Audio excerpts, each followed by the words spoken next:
ये जो बुर्ज खलीफा का सबसे ऊपर का स्टील पाइप है, ये आपको कितना बड़ा लग रहा है? 10 फीट, 20 फीट या फिर 50 फीट? दोस्तों, ये सिर्फ इतना सा बुर्ज खलीफा का हिस्सा ही 136 मीटर का है और सिर्फ उतने हिस्से का वजन ही 300 टन से भी ज्यादा है।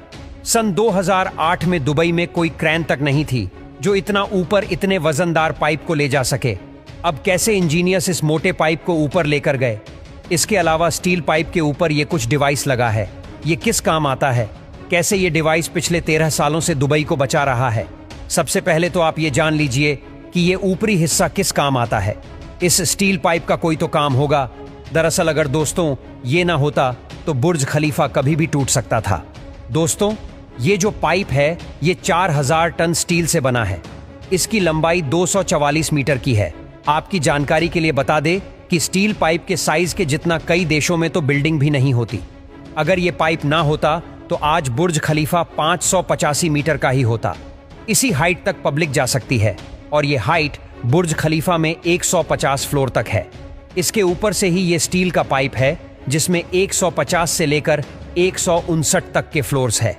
आपको बता दें कि ये फ्लोर रहने लायक नहीं है, यहाँ खतरा बहुत रहता है। तेज हवा जब चलती है तो ये ऊपरी हिस्सा 6 फीट तक इधर उधर होता है और ऊपरी हिस्से का इतना हिलना ये कोई इंजीनियर्स की गलती नहीं, बल्कि ये बुर्ज खलीफा की खासियत है।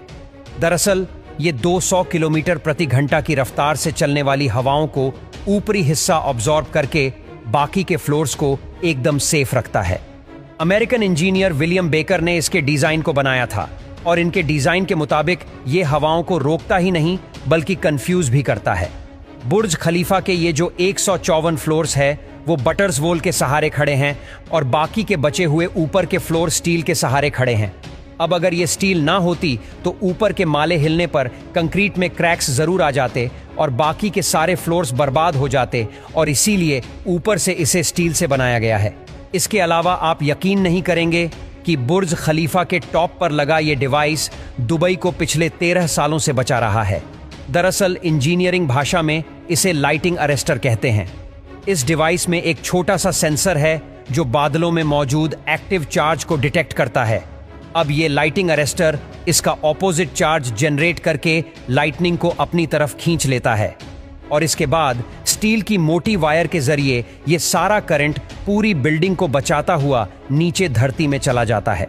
18 से 20 बार इस डिवाइस ने बिजली से दुबई को बचाया है।